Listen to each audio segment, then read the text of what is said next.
Hi guys, আপনারা সবাই কেমন আছেন? আশা করি সবাই ভালো আছেন। আমি ভালো নাই। কিছুক্ষণ আগে ইতিমধ্যে আমি একটা পোস্ট করছি, তার আইডি সহ আমি পোস্টটা করছি। আমি পোস্টটা করতে বাধ্য হলাম, আমি কিন্তু পোস্টটা করতাম না, কিন্তু পোস্টটা করতে আমি বাধ্য হইলাম।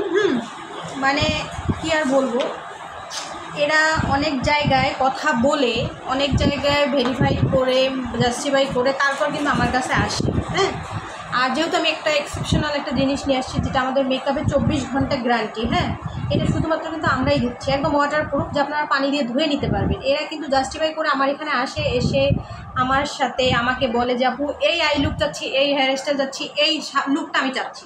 তো আমি বলি যে হ্যাঁ আমি অবশ্যই দিতে পারবো, অবশ্যই দিব। এরা কিন্তু আমার সাজ নিয়ে অনেকে স্যাটিসফাই।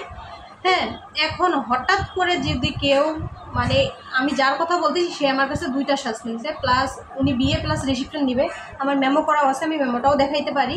হ্যাঁ, এখন উনি হঠাৎ করে আমাকে মেসেঞ্জারে উনি আমাকে বলতেছে যে আমি সাজবো না।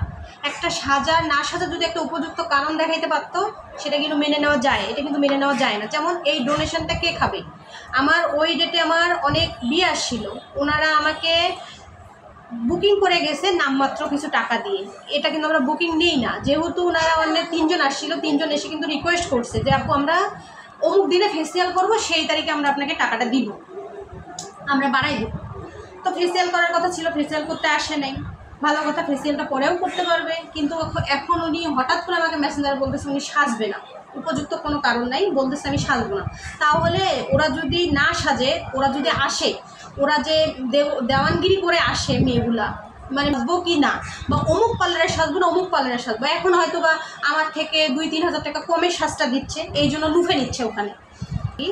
বাস বলতে কীরকম বাস, আক্কায় কী কয় একটা আইকালা বাস খাবে, ওই আইকালা বাস বলতে কীরকম, ওটা মেকআপটা ফেটে যাবে, উঠে যাবে, ওটা আমি বলতেছি না, আমি তার দুর্নামও করবো না, আমি আমার কথা বলতেছি। তো এই ডোনেশনটা যে আমি খেলাম, এই ডোনেশনটা আমাকে কে দিবে? কারণ ওই ডেটে আমি বিয়ে নিই। যেমন আমি যদি ওনাকে বলতাম যে আমি ক্যান্সেল করলাম, তার কেমন লাগতো?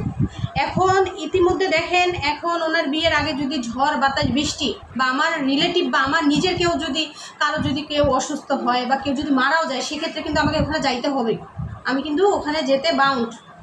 তাহলে আমার দিক থেকে যদি আমি এটা পারি, আমাকে কিন্তু যাইতেই হবে, যেহেতু আমি কাজটা হাতে নিচ্ছি, আমাকে যাইতে হবে। এখন উনি হঠাৎ করে তো ক্যান্সেল করতে পারেন, এটা আমি